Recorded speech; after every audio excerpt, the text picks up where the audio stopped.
News TG, un buongiorno a tutti voi telespettatori, ben ritrovati in diretta con la nostra informazione. In primo piano l'emergenza Covid, in particolare la campagna di vaccinazione, e parliamo di terza dose. Si parte dal Vax Point di Villorba lunedì prossimo, una prima nazionale di fatto cui sarà presente il commissario Figliuolo. Sentiamo.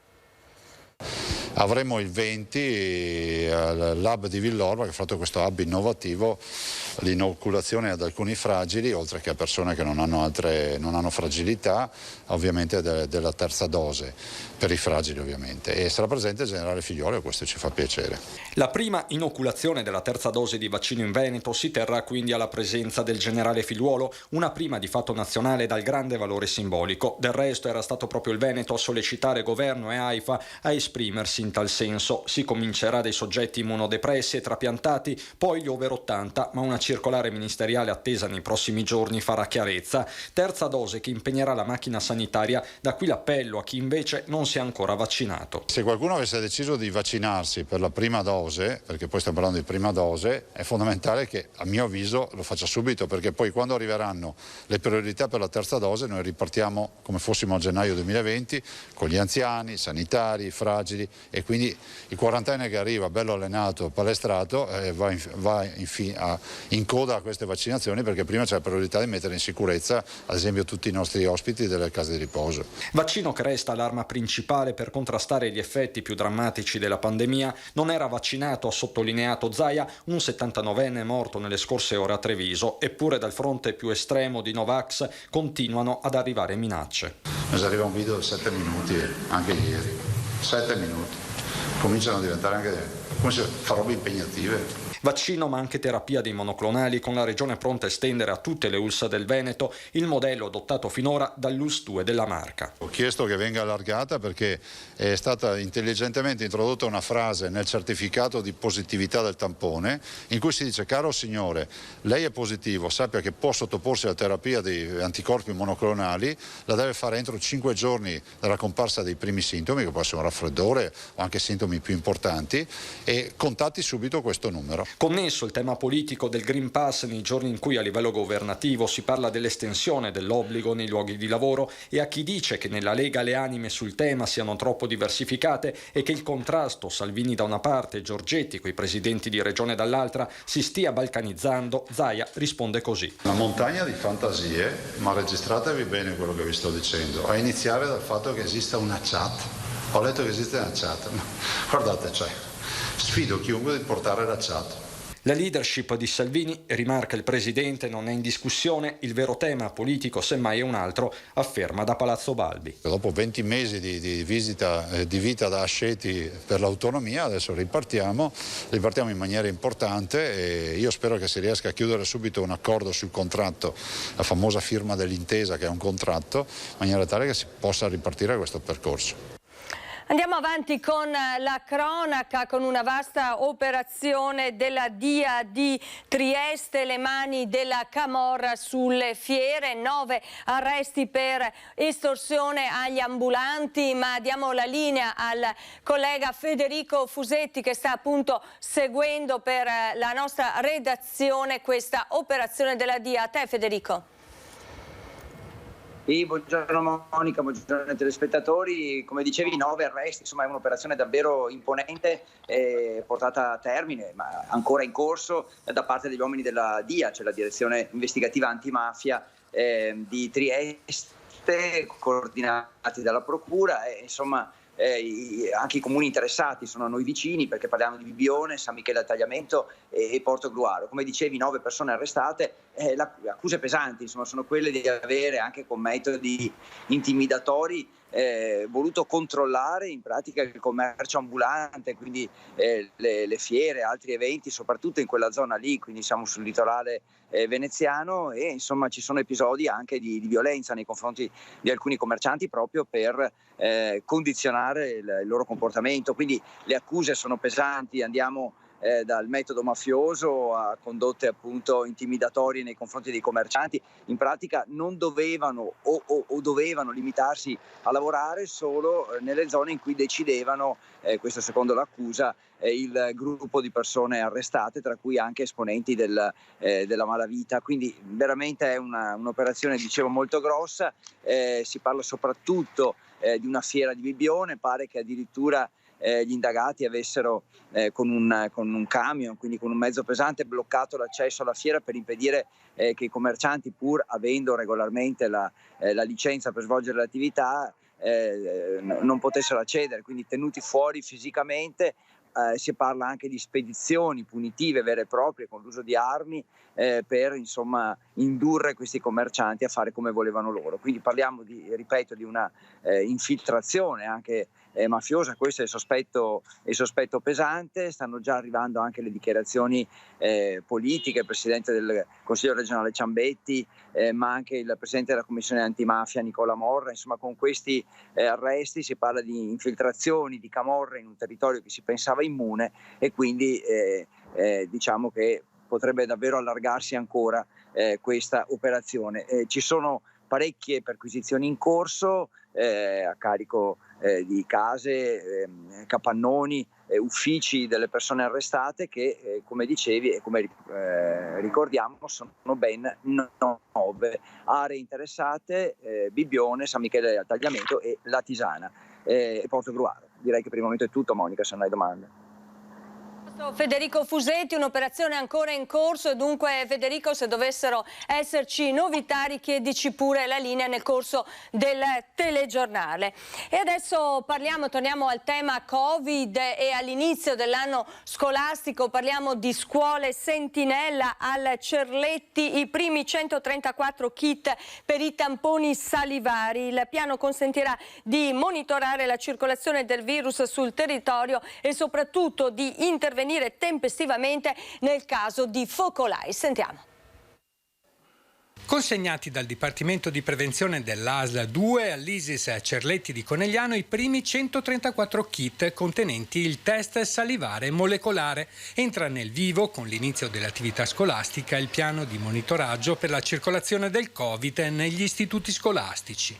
Le scuole sentinella nella Marca, oltre a Cerletti, comprendono una seconda scuola superiore a Treviso, l'Istituto Giorgio Fermi, e alcune scuole primarie e secondarie di primo grado, il Grava e il Cima di Conegliano. Al Cerletti il kit è stato consegnato tra i convittori e semiconvittori che hanno già aderito all'iniziativa, etichettato con i dati anagrafici. Vi faccio vedere uno dei kit che ci sono stati consegnati. Come vedete è una piccola provetta, all'interno un cilindretto di cotone. I ragazzi semplicemente estrarranno questo cilindretto, lo impregnano di saliva e lo rimettono al loro posto. Tutto qua. E poi noi li prendiamo in custodia e li consegniamo agli addetti del Dipartimento di Prevenzione. Il personale del servizio di prevenzione provvederà al ritiro del box, che sarà consegnato al laboratorio di microbiologia, che entro 24 ore comunicherà il referto. Lo scorso anno l'attività di monitoraggio del convitto ha permesso di evitare focolai. Finora il Cerletti ha acquisito oltre un centinaio di consensi informati. Adesso a noi spetta la campagna di sensibilizzazione, di informazione, di raccolta dei consensi informati per tutto il resto della popolazione scolastica, che per il Cerletti è di circa 1400 alunni. In regione saranno più di 11.000 gli studenti che saranno testati ogni 15 giorni, distribuiti in 72 istituti sparsi in 7 province e individuati dall'ufficio scolastico regionale dopo un confronto con i dirigenti scolastici. Più è numerosa la partecipazione, più avrà efficacia questo monitoraggio, per cui invito davvero tutte le famiglie e i ragazzi a partecipare, a dare il loro consenso informato. Se veramente il nostro obiettivo è quello di rimanere in presenza e continuare a rimanere a scuola per recuperare apprendimenti e socialità, questa è la strada. Boom di contagi a San Pietro in Gula, gran parte si registrano al centro di accoglienza.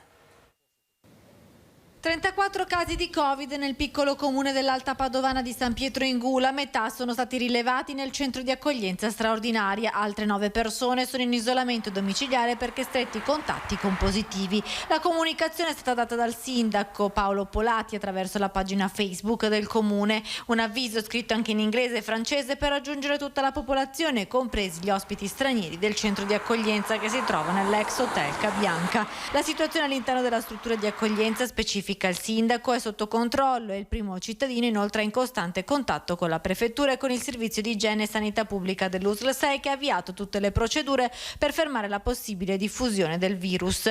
Il sindaco nel suo messaggio ha esortato i concittadini che non sono ancora stati vaccinati e che non presentano alcuna controindicazione alla vaccinazione a farlo quanto prima. Ci fermiamo con Focus TG, c'è una breve pausa, torniamo tra pochissimo, vi aspetto.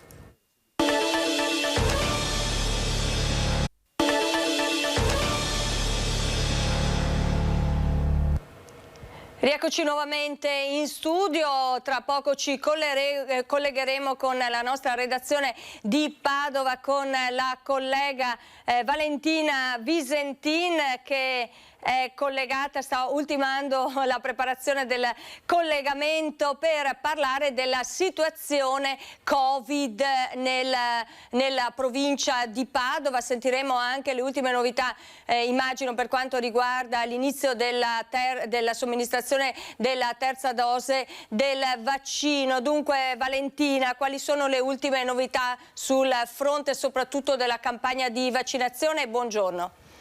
Buongiorno Monica, esattamente come hai detto te, ci hanno dato già delle indicazioni perché dalla settimana prossima si comincia anche qui in azienda ospedaliera a Padova con la somministrazione della terza dose di vaccino Covid. Si comincerà con i soggetti fragili, ovvero immunodepressi, pazienti oncologici, diabetici e trapiantati. La vaccinazione, i soggetti che saranno interessati alla vaccinazione, in una prima stima sono circa 20.000, sono il numero che sono stati vaccinati con la prima e seconda dose all'interno dell'ospedale di Padova. Come avverrà la vaccinazione? Avverrà su chiamata, quindi sarà l'ospedale, l'azienda ospedaliera che chiamerà e si definirà il luogo dove avverrà la vaccinazione, che potrebbe essere o in un centro vaccinale o all'interno dell'ospedale di Padova, ma il luogo verrà poi definito al momento della chiamata per la somministrazione della terza dose. Quindi si comincia dalla settimana prossima anche qui in azienda ospedaliera a Padova. Azienda ospedaliera che al momento vede ricoverati circa una trentina di persone. Vi do il dato esatto perché ce l'hanno appena fornito.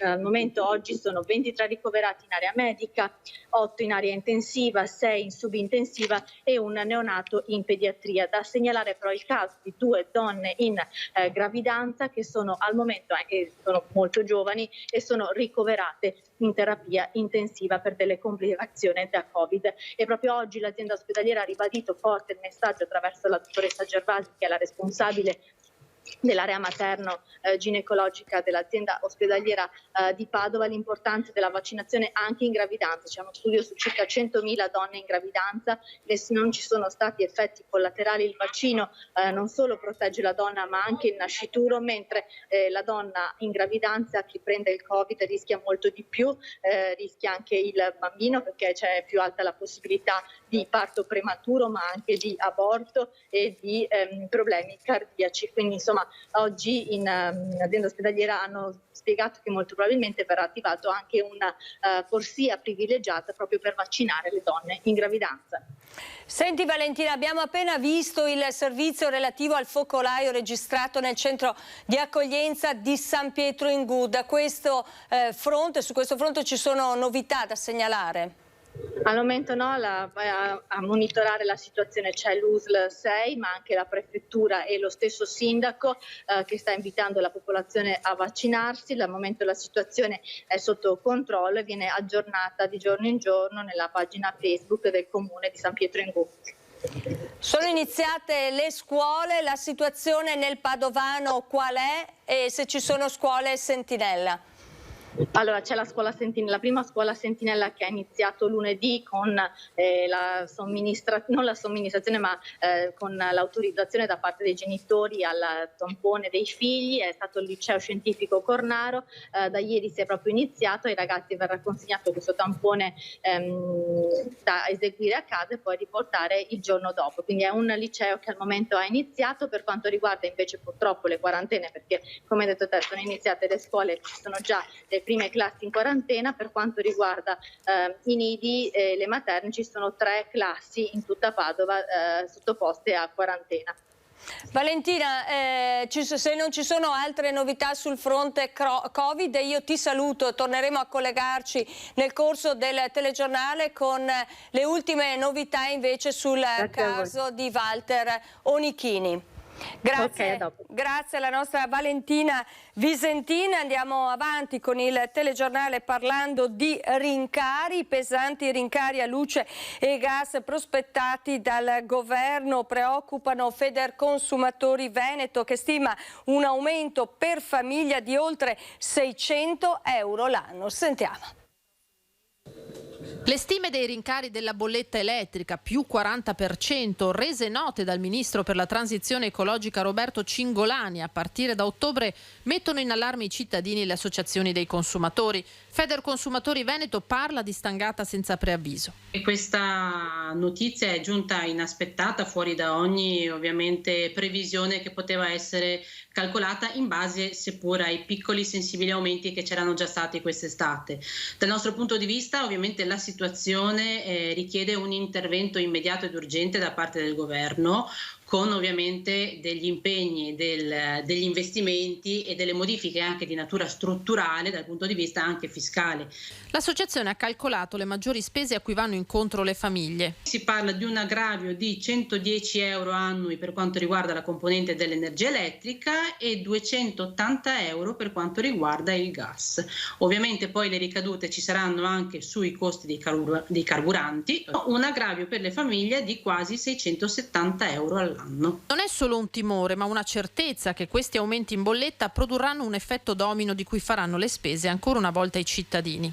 Assolutamente, e purtroppo sì, perché indistintamente colpirà tutti, quindi sia il produttore sia il consumatore finale, e quindi ovviamente insomma tutti dovremo fare i conti per riuscire a sostenere questa situazione. Ai consumatori l'associazione ribadisce le buone norme per evitare sprechi, ma tra accise e costi di sistema le voci su cui incidono le buone pratiche in casa o in azienda che sia sono marginali. È indubbio che il consumatore può fare una parte fino a un certo punto, ma poi è ovviamente il governo e sono ovviamente le iniziative che deciderà di intraprendere a fare ovviamente la parte migliore e maggiore a sostegno ovviamente del reddito delle famiglie. Fortissimi aumenti dunque sul fronte dei costi dell'energia elettrica che ricadranno su famiglie e imprese, ma avranno influenze anche sull'inflazione. Forti aumenti in vista per le bollette dell'energia di ottobre. Sono percentuali notevoli, forse mai registrate prima.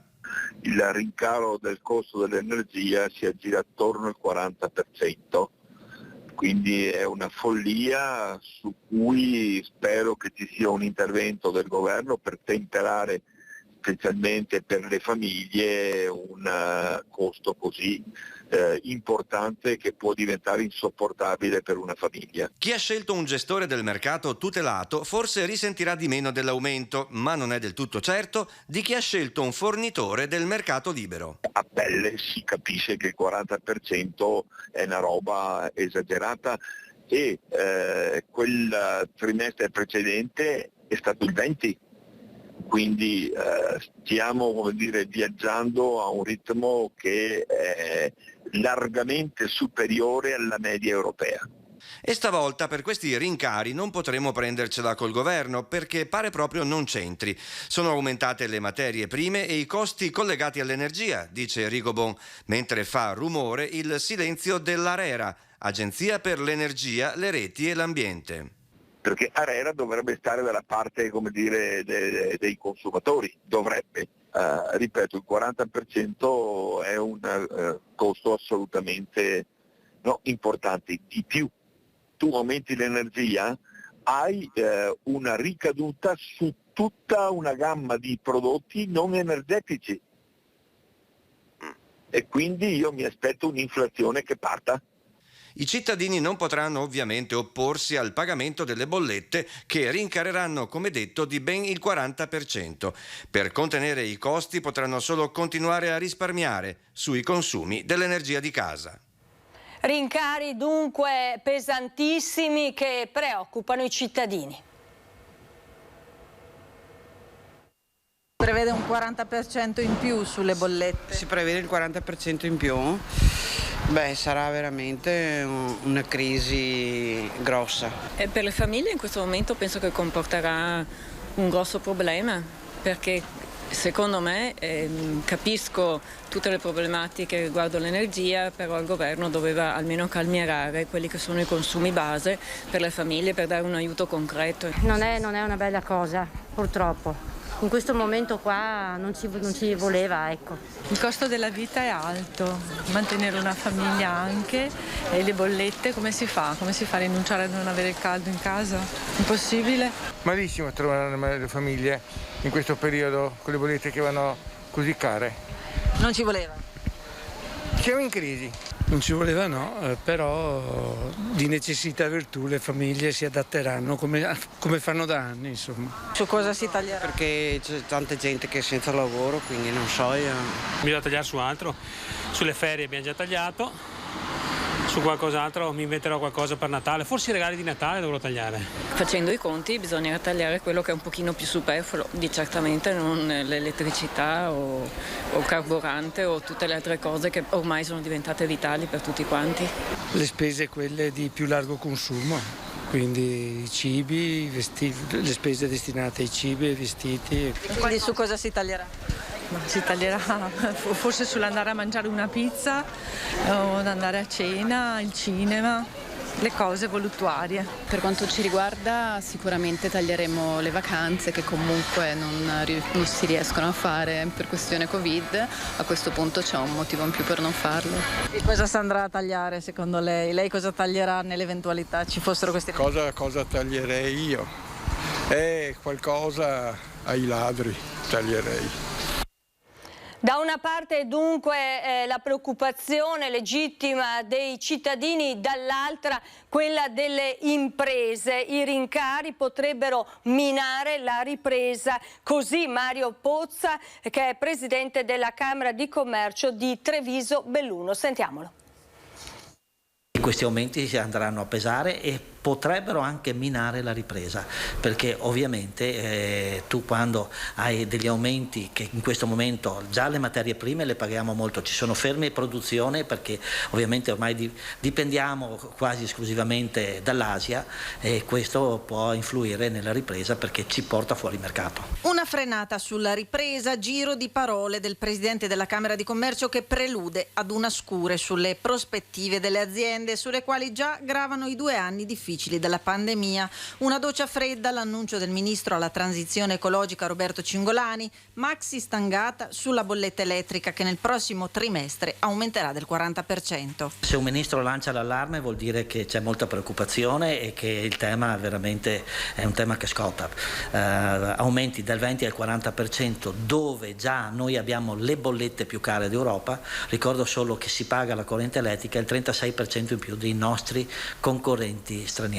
Aziende da un lato e famiglie dall'altro che fanno i conti con l'arrivo dell'inverno e con i costi del riscaldamento, elettrici, del gas, spese inevitabili che pesano su ciascun budget familiare e il timore è che il reddito dei nuclei venga ulteriormente eroso a scapito di attività educative, di cura e di sport, è l'amaro commento del presidente del Forum delle Associazioni Familiari del Veneto. Abbiamo ricevuto alcune segnalazioni di grande preoccupazione da parte delle famiglie per questo autunno, per questi rincari che sono previsti. Indubbiamente sappiamo che c'è la necessità di un ritorno ad un equilibrio fiscale, un equilibrio delle spese per il nostro Stato. Indubbiamente però auspichiamo che sia graduale e che vi siano le condizioni che permettono alle famiglie di poter far fronte a questo incremento di spesa. Quindi investimenti sulla conciliazione famiglia-lavoro, supporto alla maternità e ai lavori di cura che potrebbero appunto in qualche modo alleviare questo incremento di spesa che sembra ineluttabile.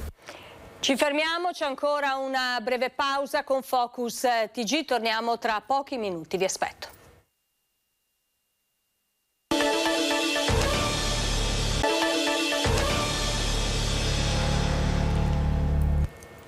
Eccoci nuovamente insieme, parliamo dell'attacco al Prosecco. Il fronte politico veneto e italiano è compatto contro il riconoscimento ufficiale del Prosecco avviato dalla Croazia e ratificato dall'Unione Europea. Sarà battaglia, dicono in tanti. Sentiamo.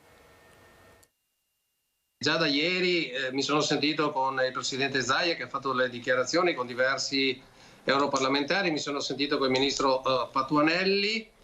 Oggi mi incontrerò e sentirò la Presidente del Senato, la Casellati, proprio perché al di là delle appartenenze politiche siamo tutti decisi e convinti di andare nella stessa direzione, quella di fare tutte le azioni possibili per far sì che la comunità europea chiaramente non porti alla fine questo provvedimento del riconoscimento del Prosecco. Una mina da disinnescare subito, quella del Prosecco croato, e che trova compatto almeno per una volta il fronte politico. Lo conferma da Roma il trevigiano Giampaolo Vallardi, presidente della Commissione Agricoltura al Senato. Ci sono 60 giorni per fare tutte le controdeduzioni del caso e arrestare l'iter di riconoscimento avviato dai croati e ufficializzato nella Gazzetta Ufficiale dell'Unione Europea. Ho sentito parlare di bomba che è esplosa e sicuramente per il nostro territorio è una calamità devastante. Parlo del nostro territorio, parlo della provincia di Treviso, del Veneto in generale. Tema caldissimo sul quale si è pronunciato anche oggi il governatore Zaia, che si rivolge direttamente al Ministero dell'Agricoltura. Ma è una vergogna assoluta sta roba qui. Ma è una vergogna che io mi chiedo come mai non siano andati lì a far casino, ma non casino, sto parlando burocratico, giuridico.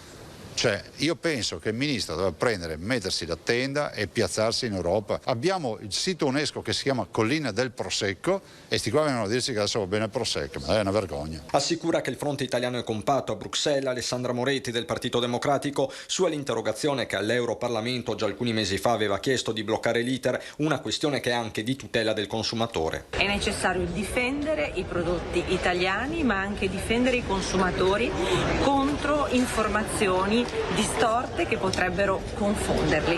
Per cui ci batteremo con tutte le nostre forze e faremo opposizione affinché non ci sia confusione alcuna tra il Prosecco croato e il Prosecco italiano.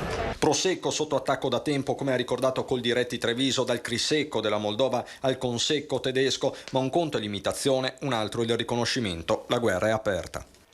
Forte preoccupazione è stata espressa dai lavoratori veneti all'Assemblea Nazionale dei Delegati CGIL. Tra i vari problemi evidenziati un allarme sulla sempre maggiore diffusione del lavoro precario. Sono partiti all'alba in centinaia da tutte le province del Veneto, chi in autobus, chi in treno, chi con le auto private, in rappresentanza di tutti i settori produttivi e del pubblico impiego. A Milano lo slogan dell'Assemblea Nazionale dei Delegati della CGIL è «Il domani si cambia oggi». Le parole d'ordine, coesione e giustizia sociale contro la precarietà del lavoro. Siamo alle soglie di settimane di una stagione importantissima. Arriveranno al pettine tanti nodi. Il lavoro che è ripartito ma sempre più precario, il tema delle pensioni per dire no al ritorno alla legge Fornero, una riforma del fisco che deve ridurre il peso su lavoratori e pensionati e delle politiche industriali per dare corpo agli investimenti da mettere in campo attraverso le risorse europee.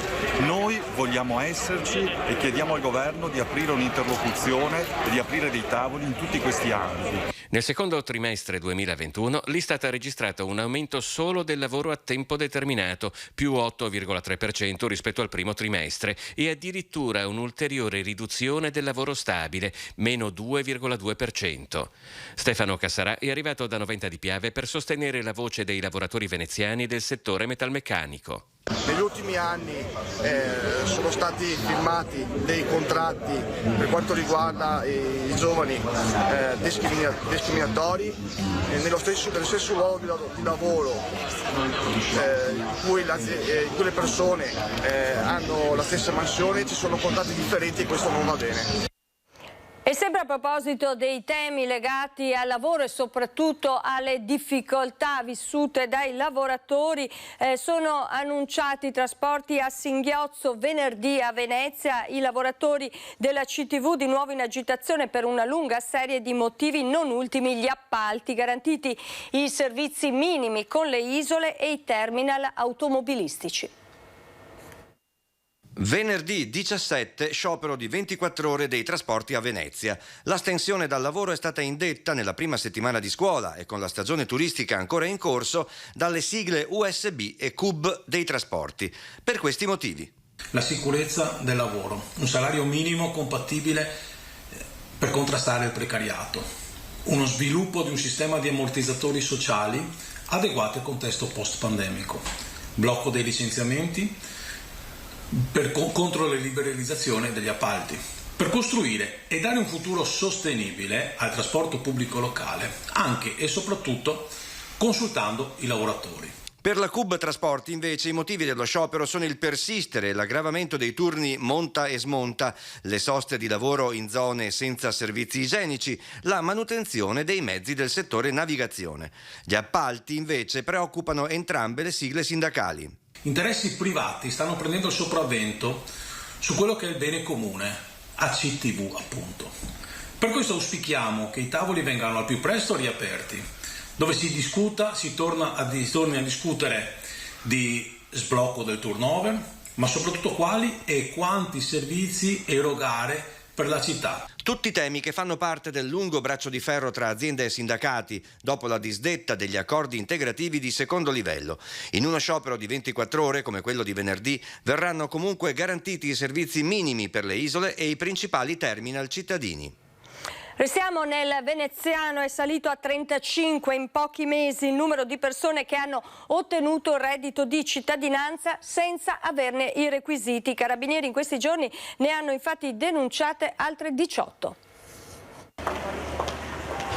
Altri 18 denunciati per aver percepito il reddito di cittadinanza senza averne i requisiti. Sono stati ancora i carabinieri di Mestre a individuare durante una specifica indagine chi, mentendo sulla lunghezza del periodo di residenza in Italia, che deve essere di almeno 10 anni, ha incassato il contributo dello Stato. Le prime 17 persone, di cui 12 straniere, vennero denunciate a luglio. Le ultime 18 segnalate sono invece tutte straniere. Dovranno restituire all'INPS circa 80.000 euro in totale. Ci fermiamo adesso con Focus TG, c'è ancora una breve pausa, poi torneremo con le ultime novità sul femminicidio di Noventa Vicentina, ci collegheremo anche con la nostra redazione di Vicenza e poi sul caso da Padova di Walter Onichini. Dunque vi aspetto, ci fermiamo per pochi minuti, ma torniamo tra pochissimo.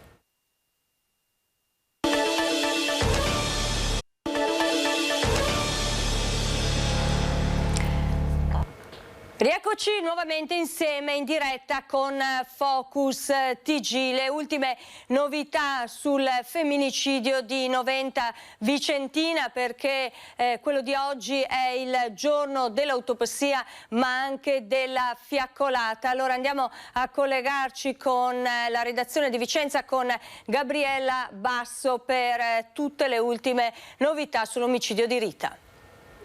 Sì, buongiorno a te Monica e telespettatori di Rete Veneta. Come dicevi tu, ieri c'è stata l'udienza di convalida dell'arresto di Pierangelo Pellizzari, dove si è avvalso della facoltà di non rispondere, ma comunque ha reso delle dichiarazioni spontanee, ha consentito il ritrovamento dell'arma con cui ha ucciso Rita Menzè, 31 anni, la sua compagna di vita, sposata 3 anni prima. E oggi il giorno invece è importante perché è quello dell'autopsia, per capire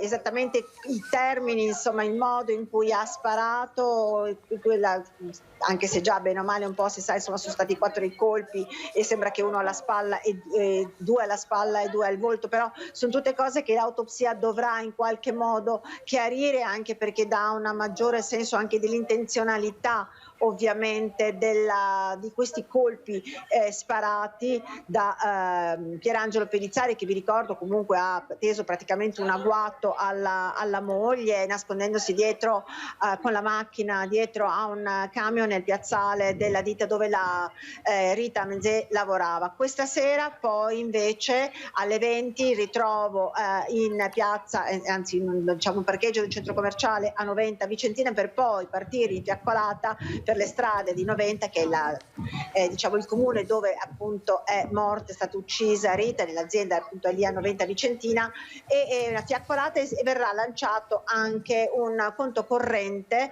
per raccogliere i fondi per aiutare i 3 figli di Rita Menzè che sono rimasti in Africa e che lei voleva riportare con sé qui in Italia per dargli un destino migliore, o comunque dargli una possibilità di vita migliore, che potrebbe essere anche stata poi questa richiesta di ricongiungimento la causa forse di questo gesto, di questo atto drammatico, scellerato che ha compiuto il marito.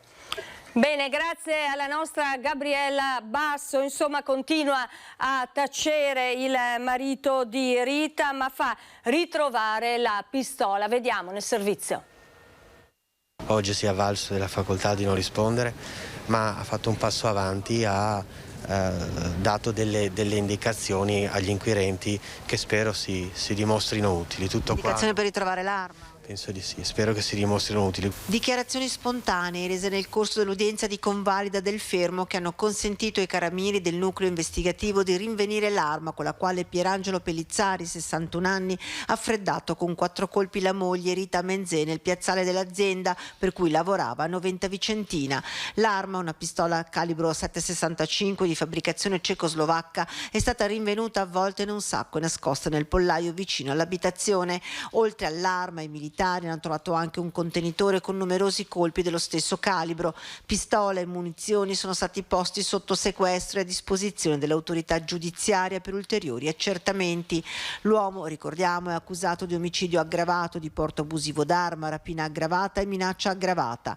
Ancora molti punti oscuri da chiarire, ai quali trovare delle risposte, sui quali stanno indagando i carabinieri coordinati dai pubblici ministeri Hans Roderich Blattner e Angelo Parisi. Dobbiamo cercare di capire il movente, dobbiamo cercare di capire che cosa ha fatto, diciamo, dalla fuga della scena del crimine fino ai momenti successivi poi che hanno portato all'arresto.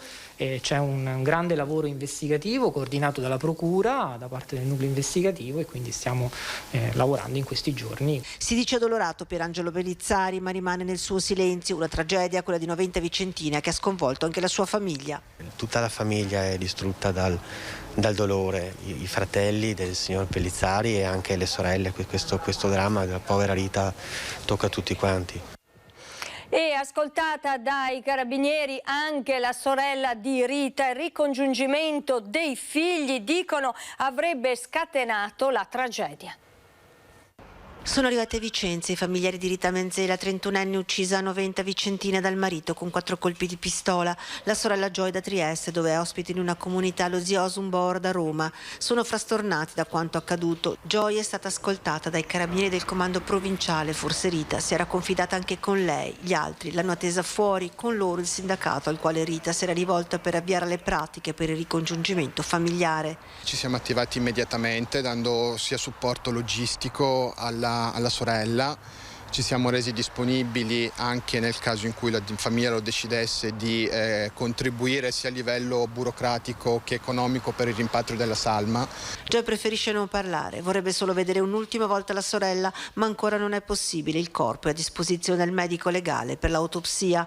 A parlare di Rita è lo zio, che ancora una volta racconta del desiderio della nipote di riportare i 3 figli in Italia. When she Quando ha deciso di portare con sé i figli, il marito le ha detto di no. Perché devo lasciare i miei figli soffrire in Africa? Questo è stato il maggior problema.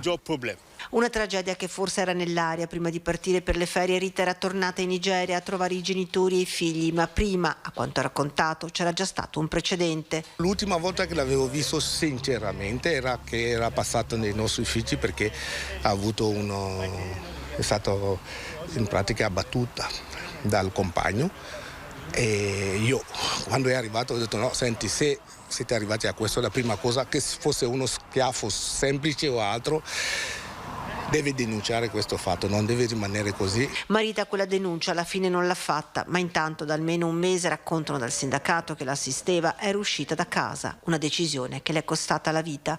Di una che ha fatto il deserto, sofferto nel deserto, ha visto morire altre persone con lei nella barchetta che le portava in Italia, cioè poi venire a morire così veramente è un po'... Mercoledì sera le comunità di Noventa e Villaga che hanno accolto Rita si stringeranno attorno ai familiari e alla sorella Joy in una fiaccolata che si snoderà per le vie di Noventa, per poi in piazza ricordare quella ragazza solare, serena e grande lavoratrice che era Rita. Tragedia a Trebaseleghe, un anziano cade dal marciapiede, viene travolto e ucciso. Incidente nel tardo pomeriggio di martedì in via Cancelleria a Sant'Ambrogio di Trebaseleghe. A perdere la vita Romolo Callegaro, 77enne del posto. È morto dopo essere stato investito da un'auto in seguito alla sua caduta dal marciapiede che costeggiava la strada. L'uomo stava camminando lungo il marciapiede quando è inciampato, cadendo sulla carreggiata mentre sopraggiungeva un'autovettura guidata da una 31enne di Trevignano, in provincia di Treviso, che ha provato a evitarlo frenando senza purtroppo riuscirci. Immediato l'intervento dei sanitari del SUEM 118, ma per il 77enne, nonostante i disperati tentativi di rianimazione, non c'è stato nulla da fare. 3 pattuglie della polizia stradale si sono precipitate sul luogo dell'incidente per i rilievi del caso. Il caso adesso di Walter Onichini, che è stato trasferito dal carcere di Padova a quello di Venezia. Il caso di Onichini, del commerciante di carni di Legnaro, arrestato per aver sparato al ladro entrato in casa sua nel luglio di 8 anni fa. Ora c'è la sentenza definitiva da parte della Cassazione e dunque il commerciante di carni del Padovano è finito in carcere. Per lui si sono aperte le porte del carcere di Venezia. Andiamo a collegarci ancora con Padova, ancora con Valentina Visentin per le ultime novità su questo caso che è molto dibattuto nelle ultime ore. A te, Valentina.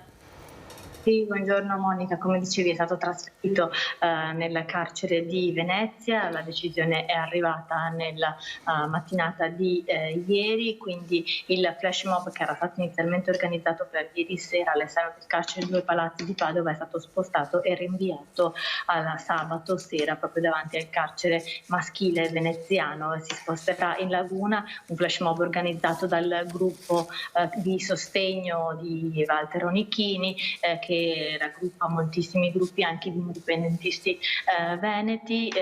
Walter Onichini è stato trasferito a Venezia, attualmente si trova in isolamento anche perché c'è una situazione sanitaria, c'è ovviamente il protocollo sanitario da rispettare, quindi dovrà sostenere questi 10 giorni di isolamento e poi sarà messo in una cella come gli altri detenuti. E oggi il suo avvocato dovrebbe avere un incontro proprio nel tardo pomeriggio anche per definire poi le ulteriori possibilità, le ulteriori mosse, ma al momento la condanna è di 4 anni e 11 mesi, come avevamo detto. L'accusa è quella di tentato omicidio, i fatti sono quelli del luglio del 2013, quando il commerciante di carni di Legnaro, ma ora residente a Campo Nogara, sparò al ladro che stava cercando di rubare la sua auto insieme a 3 complici e poi dopo aver caricato il ladro ferito in auto lo abbandonò in un campo a Saonara e solo successivamente durante l'intervento dei carabinieri il ladro venne ritrovato da un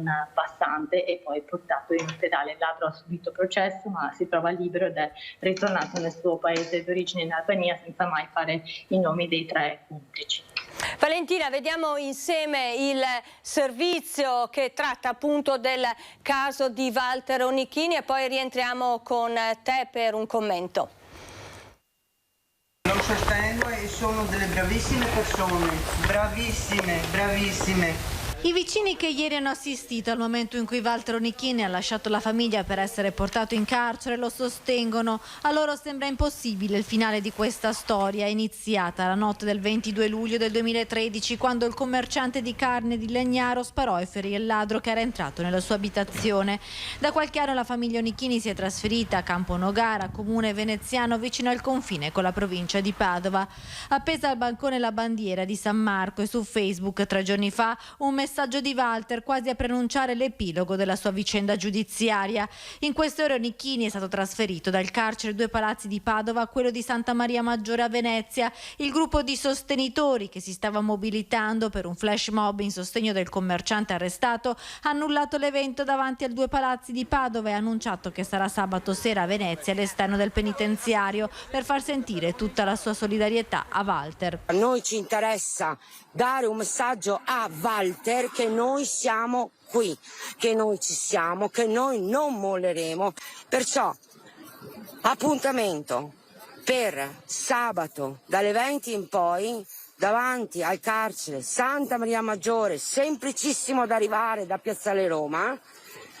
Alle 20 in poi ci sarà il flash mob per Walter. Una solidarietà che arriva anche da chi gli abita accanto e lo definisce una persona riservata e corretta. E quando succedono queste cose qua io do sempre ragione ai proprietari, perché uno quando entra in casa tua non va mai bene. Secondo la Cassazione il ferimento del ladro da parte di Onichini non fu legittima difesa perché colpì il ladro alle spalle mentre tentava di fuggire, poi lo caricò in macchina e lo abbandonò in un campo dove venne ritrovato ferito. Ora il ladro dopo il processo è libero ed è tornato in Albania.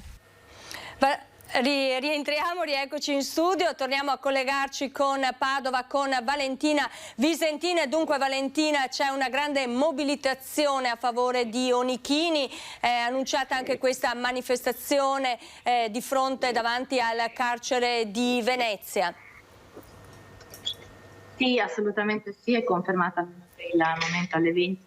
Stasera davanti al carcere di Santa Maria Maggiore a Venezia questa mobilitazione, si parla anche di una fiaccolata, vedremo poi quali sono le altre iniziative, perché il gruppo che sostiene Walter Onichini intende continuare la sua protesta fino al giorno in cui Walter, hanno detto, non verrà liberato. Intanto oggi c'è grande attesa appunto perché ci sarà in tarda serata un colloquio tra Walter Onichini e il suo avvocato. C'è una grande mobilitazione da parte dei cittadini, ma anche da parte di una parte del mondo della politica. Assolutamente sì, perché il leader della Lega Matteo Salvini ha anche annunciato che vuole andare a trovare quanto prima in carcere Walter Onichini. Grande sofferenza della famiglia di Walter Onichini, perché insomma, nel momento in cui i carabinieri hanno suonato al campanello per la moglie e i figli sono stati momenti davvero molto difficili. Assolutamente sì. Il nostro collega della redazione di Padova ha cercato di contattare la moglie proprio il giorno dell'arresto. Poche le parole pronunciate da Sara Scolaro, la moglie di Walter, ci ha detto me lo stanno portando via, sono disperata, e poi ha riagganciato il telefono in lacrime. Tra altre cose Walter è stato portato via proprio quando i figli erano appena tornati dal primo giorno di scuola. Quindi insomma anche la famiglia sta vivendo momenti di sofferenza. È un caso che la nostra redazione di Padova ha sempre seguito in questi anni e non è il solo caso insomma di questo tipo nel Padovano, lo ricordiamo. A portare sostegno a Walter Onichini c'è anche Franco Birolo, il tabaccaio di Civelli Correttola, nel 2015 durante un furto all'interno della sua tabaccheria in piena notte sparò un colpo di pistola al ladro e lo uccise. La sua vicenda giudiziaria è completamente diversa, perché alla fine Franco Birolo è stato assolto, ma in questi giorni, in questi mesi, in questi anni non ha mai mancato di esprimere il suo sostegno a Walter Onichini. Bene, grazie alla nostra Valentina Visentin per questo collegamento, per gli aggiornamenti sul caso di Walter Onichini. Sono le 12:59, noi ci fermiamo ancora per una pausa, ma con Focus TG e tanti altri servizi ci colleghiamo tra pochissimo.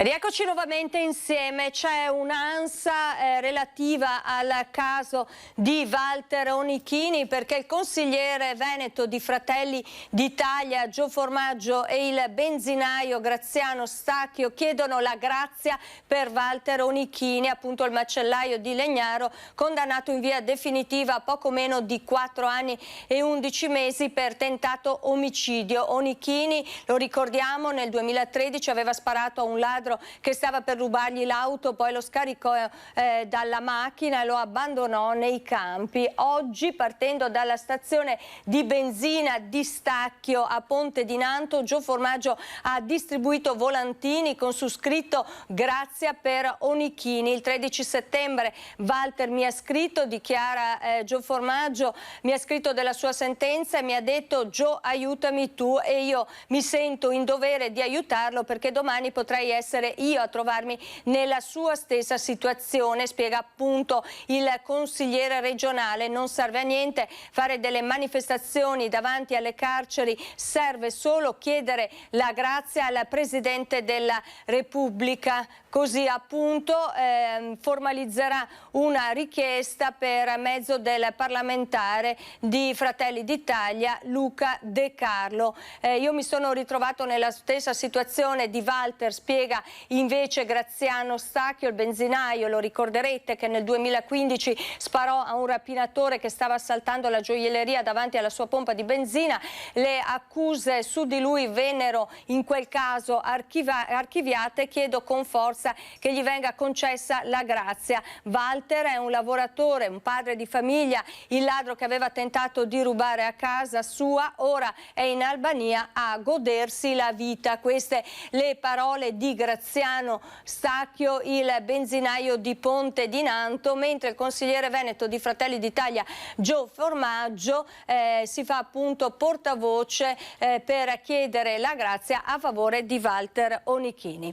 Andiamo avanti con il telegiornale, con la cronaca. Malora alla guida per una ragazza di 23 anni residente a Riese Pio X. La donna ha perso il controllo del mezzo ed è finita su una rampa di un parcheggio, soccorsa dai vigili del fuoco di Montebelluna e dal SUEM di Pieve del Grappa. Vediamo le immagini. È stata trasportata in pronto soccorso a Castelfranco Veneto in stato confusionale.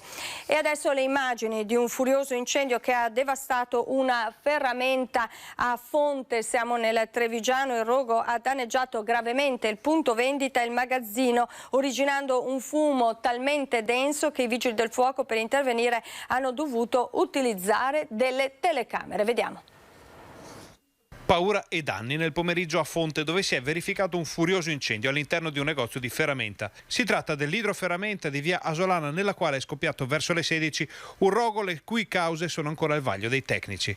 Sul posto sono accorsi i vigili del fuoco di Castelfranco, Bassano del Grappa e Treviso, che hanno domato le fiamme e rimesso in sicurezza l'area.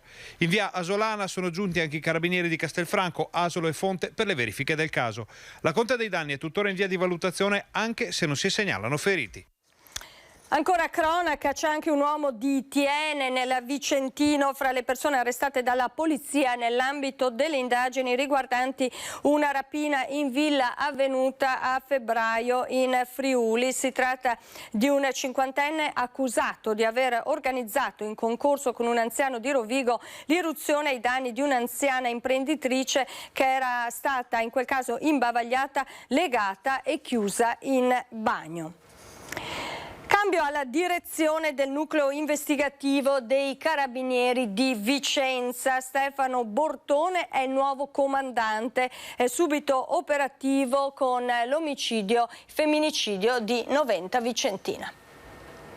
Mi sono ritrovato catapultato in una nuova realtà però come dicevo prima ho approfittato per questa tragedia di potermi calare con tutti e due i piedi in questo nuovo incarico, di conoscere il personale, di conoscere l'autorità giudiziaria. Una prova diretta sul campo, quella di Stefano Bortone, 37 anni, arrivato al comando del nucleo investigativo dei Carabinieri di Vicenza proprio nei giorni della tragedia di Noventa Vicentina. Bortone subentra al maggiore Marcello Capodiferro, andato al NOE di Brescia. Originario della provincia di Lecce, Bortone arriva dal comando della compagnia di Palmanova e prima di quella di Tolmezzo in Friuli Venezia Giulia. Al suo attivo nel 2010 una missione internazionale umanitaria ad Haiti a seguito del terremoto e nel 2012 ha partecipato a quella di peacekeeping in Afghanistan. Lasciamo la cronaca, cambiamo argomento. È uno dei tratti più critici della viabilità provinciale. Nuovo progetto per la messa in sicurezza del ponte della Veneggia a Belluno, anche se l'obiettivo resta quello di sistemare l'intera via Tiziano Vecellio, l'ingresso a nord principale della città. Il progetto si lega a un bando che abbiamo vinto nel 2020 di 600.000 euro, cofinanziato con il Comune di Belluno per 330.000 euro.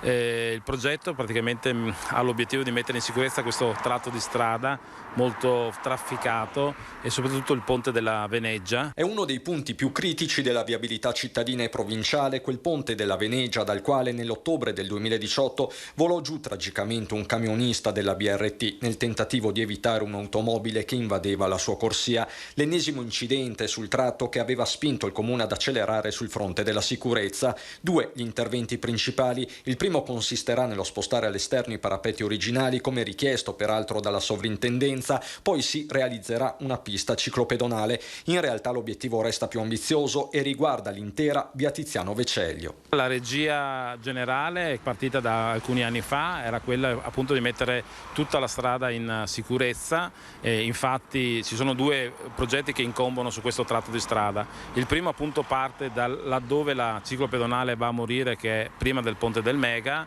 e arriva fino a qui dove siamo oggi all'ARPAV, agli uffici dell'ARPAV, e l'altro tratto continuerà con la rigenerazione urbana 1 che dall'ARPAV arriverà all'ex Invensis. Praticamente metteremo tutta via Tiziano Vecellio in sicurezza. Sarà un restauro davvero luminoso quello che partirà nei prossimi mesi alla Basilica del Santo a Padova. Sentiamo. Dare nuova luce alle meravigliose opere custodite nella Basilica del Santo. Dopo l'esperienza del restauro delle luci dell'oratorio di San Giorgio, la veneranda arca di Sant'Antonio si è posta l'obiettivo ambizioso di illuminare la cappella del Beato Luca Belludi, la cappella di San Giacomo, già nei cicli dell'Urbs Picta riconosciuti patrimonio dell'UNESCO, il presbiterio con i bronzi di Donatello e la cappella dell'Arca, luogo di devozione antoniana. Questo progetto infatti riguarderà l'illuminazione dei due cicli pittorici oggetto dello Spicta ancora presenti nella Basilica, specificatamente la cappella del Beato Luca Belludi di Giusto de Menabuoi e la cappella di San Giacomo di Altichiero d'Azevio. Investirà poi l'altare maggiore e le formelle laterali di Donatello e di tutta la sua scuola, per finire poi nell'Arca del Santo, espressione della grande scultura rinascimentale, con opere di Sansovino, Campagnola e altri. Dopo l'incoronazione di patrimonio dell'UNESCO per i suoi cicli pittorici, grazie alle sinergie messe in campo, la città di Padova può ora contare su una serie di rinnovate gemme. E oggi si sta, dimostrando la vivacità di questa città, del patrimonio culturale, passando attraverso, come già era capitato qualche mese fa con la Cappella di San Giorgio, passando attraverso la scelta di vedere, di avvicinare questi importanti cicli, per fortuna ben conservati. Questo dimostra l'attenzione del governo della Basilica rispetto al mondo della tutela e della conservazione del patrimonio culturale. Oggi, festeggiamo un colpo d'occhio nuovo, uno sguardo che sicuramente desterà parecchie sorprese. Lotta allo smog, la Regione del Veneto ha versato ulteriori fondi per consentire ai cittadini di accedere al bando per la rottamazione delle auto più vecchie e soprattutto inquinanti. 13 milioni di euro per rottamare le vecchie auto. La Regione ha rimpinguato il bando 2021 per la sostituzione delle vetture più inquinanti, con il contestuale acquisto di nuovi mezzi a basso impatto ambientale. Questa mattina la Giunta regionale ha stanziato altri quasi 8 milioni di euro per la rottamazione delle vecchie auto, quindi l'attenzione massima al problema della qualità dell'aria. Sono 8 milioni che vanno ad aggiungersi ai 5 milioni che avevamo già stanziato, quel bando per la rottamazione delle vecchie auto con la sostituzione in auto a basso impatto ambientale. Un percorso avviato nel 2017, ricorda Bottacino, un provvedimento che va di pari passo con l'ordinanza antismog in cui si prevede il blocco dei diesel fino agli Euro 4. I finanziamenti sono a scalare. Il finanziamento più grande si arriva fino a 8.000 euro di contribuzione per l'auto elettrica pura, poi l'auto ibrida, l'auto comunque a basso impatto ambientale anche se con motore endotermico, quindi c'è una gradualità nel finanziamento. Ovviamente l'auto elettrica è quella che ha il contributo più alto viste le minori emissioni. Optare per un veicolo a emissioni basse o addirittura zero è costoso. La Regione e lo stesso Governo ne sono consapevoli. Il ministro Cingolani ha fatto presente che la transizione ecologica ha un costo anche rilevante che va a ricadere sulle famiglie e quindi si cerca di andare incontro alle famiglie e anche a chi non può permettersi l'auto elettrica pura. È arrivato nel frattempo il report di Azienda Zero, Regione del Veneto, del 15/09/2021, ore 8, che fotografa la situazione dei contagi Covid nella nostra regione. Vediamo subito il delta dei casi positivi. Oggi si registrano 525 nuovi casi di positività al coronavirus. I casi attualmente positivi nella nostra regione sono 12.419. I deceduti come dato cumulativo dall'inizio della pandemia sono 11.731.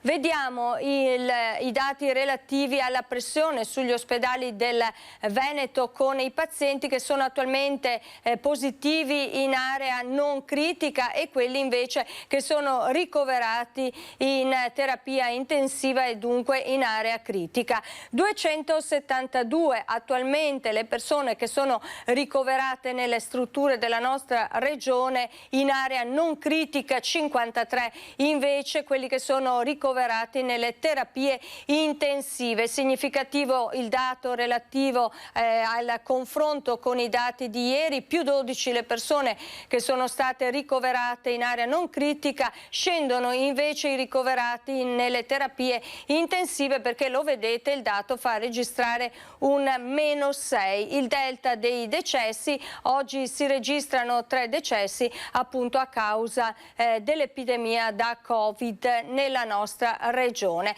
Vediamo invece adesso insieme il report relativo alle vaccinazioni e dunque alla campagna di vaccinazione nel Veneto. Proprio con la campagna di vaccinazione abbiamo aperto oggi il nostro telegiornale con l'annuncio della terza dose per determinate categorie di pazienti fragili. Dunque il monitoraggio della campagna di vaccinazione anti-Covid-19.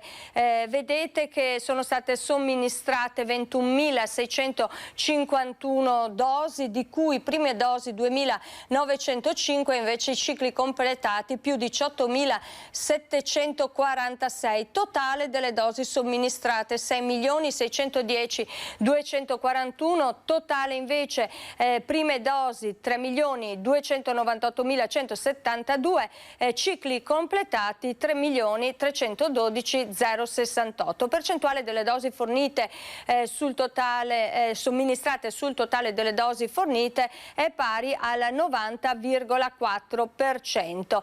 Diamo uno sguardo adesso anche alle sintesi per classi di età relative alla popolazione vaccinabile, dunque alle persone che hanno più di 12 anni.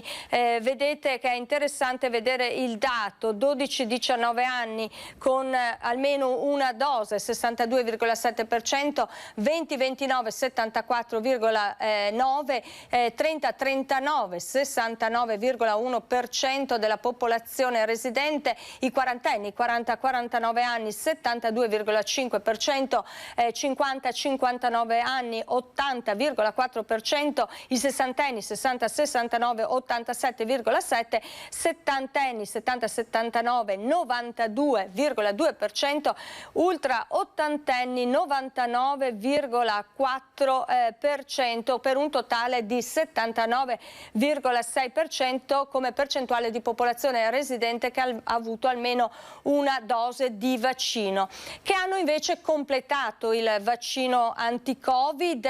Nella fascia di età dai 12 ai 19 anni siamo al 48,4%, i ventenni 66,7%, i trentenni 30-39 61,4%, 40-49 il 67,8%, cinquantenni 76,9%, i sessantenni 85,6%, saliamo all'89,8% tra i 70 e i 79 anni, ultra ottantenni che hanno completato il ciclo di vaccinazione 96,4%, quindi queste le tabelle principali che fotografano i numeri della campagna di vaccinazione nella nostra regione. Andiamo avanti con il telegiornale, cambiando argomento, parliamo di assegno unico per i figli. Per la misura transitoria sono arrivate solo 3.634 richieste nella Marca in 2 mesi.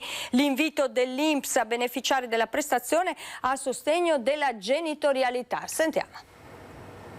Sono 3.634 le richieste presentate nella Marca all'INPS, 480 nella provincia di Belluno, per ottenere l'assegno temporaneo per figli minori, prestazione transitoria in attesa dell'attuazione dell'assegno unico universale, che dovrà riordinare, semplificare e potenziare le misure a sostegno di nuclei familiari con figli a carico.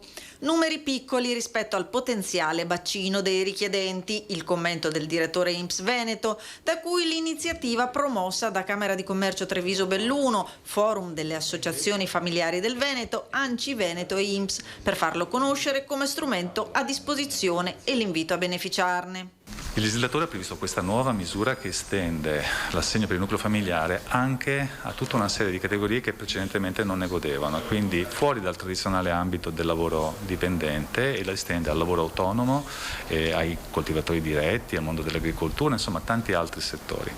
Questo nella finalità di sostenere la natalità, attraverso la natalità le famiglie e anche in prospettiva mondo del lavoro e il sistema pensionistico, perché in un sistema di ripartizione sono i lavoratori a pagare le pensioni di chi in questo momento è in pensione.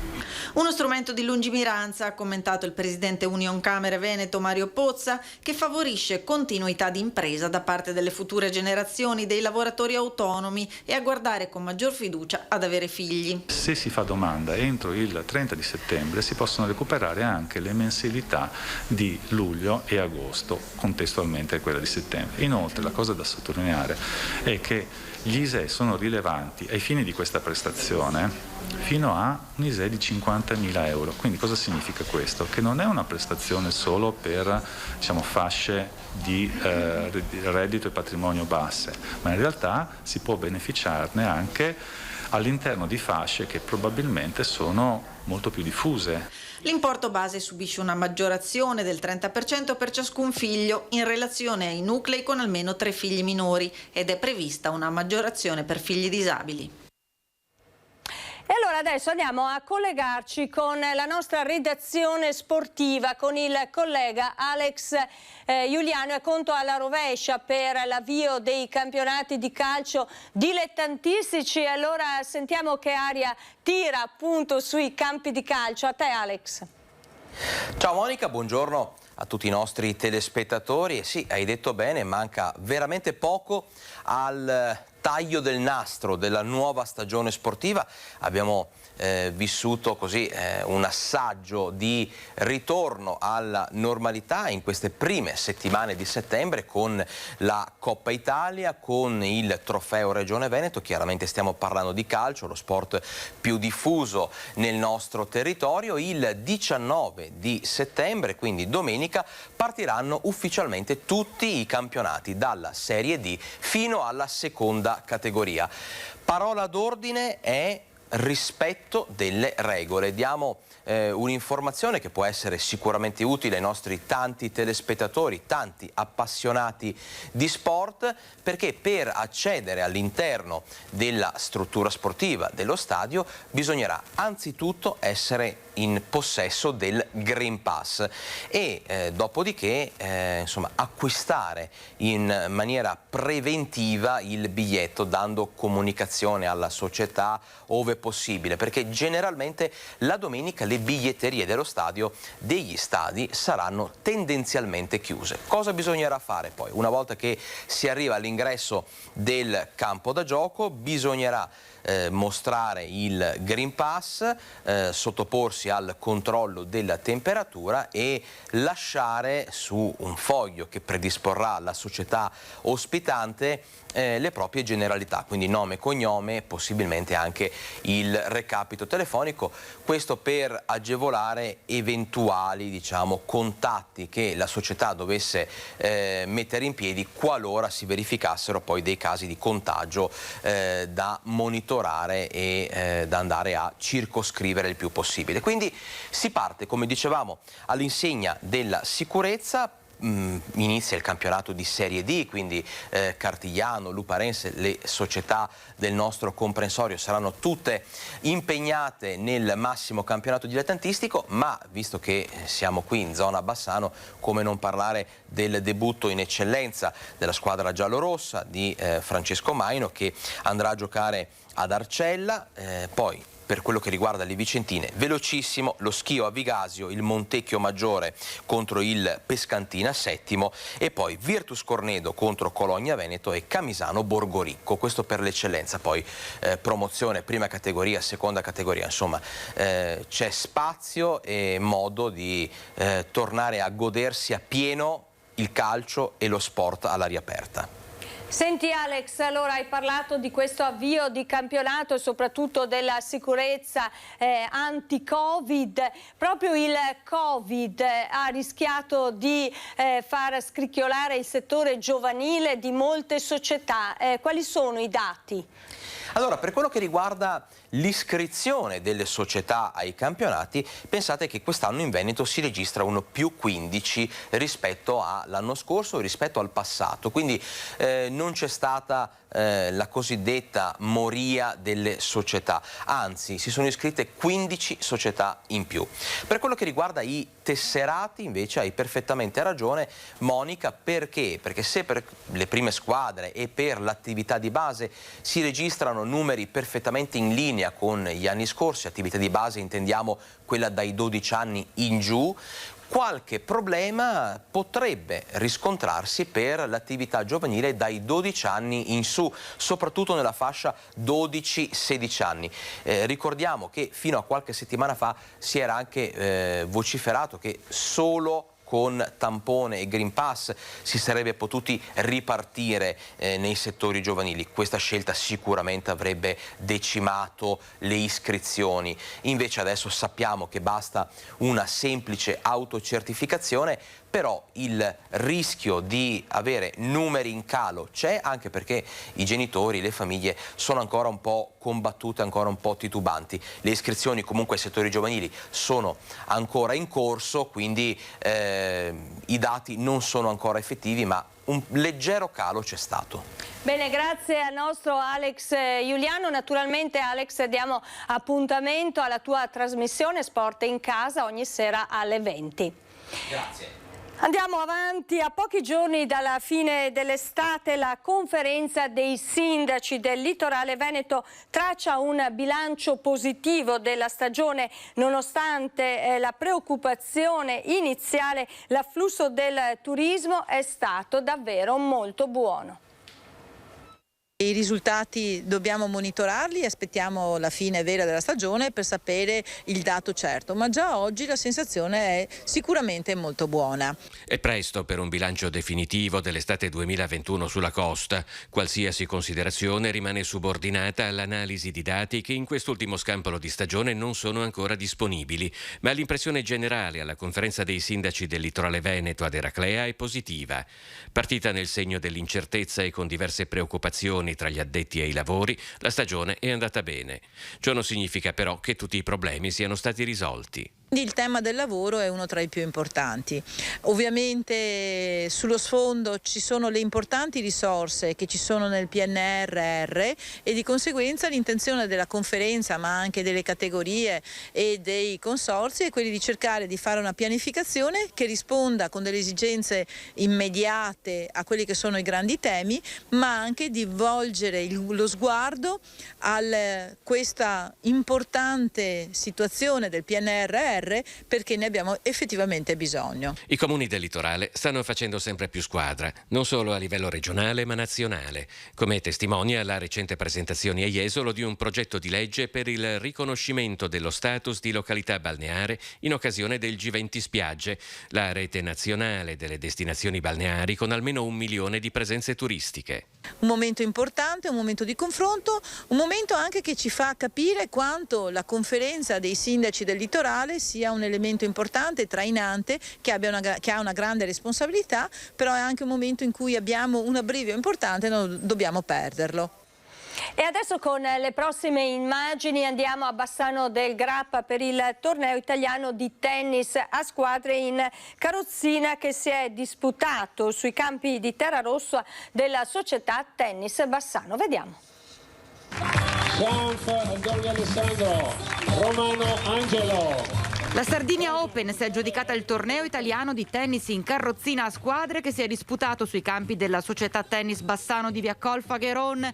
Domenica la finale, dove gli atleti si sono dati battaglia sulla terra rossa. Secondo posto per la canottieri Baldesio, seguiti dal TC Budrio e da Jesolo. Un torneo che ha visto scendere in campo 11 squadre da tutto lo stivale, 33 tennisti che non solo hanno dato il meglio di sé sul campo, ma hanno dato un grande esempio di sport nel senso più alto della parola. Grande la soddisfazione del presidente della società Tennis Bassano, Marco Fioravanzo. Sono dei atleti di altissimo livello e soprattutto c'è tanto da imparare da loro, c'è tanto da imparare sia dal punto di vista sportivo e dal punto di vista umano.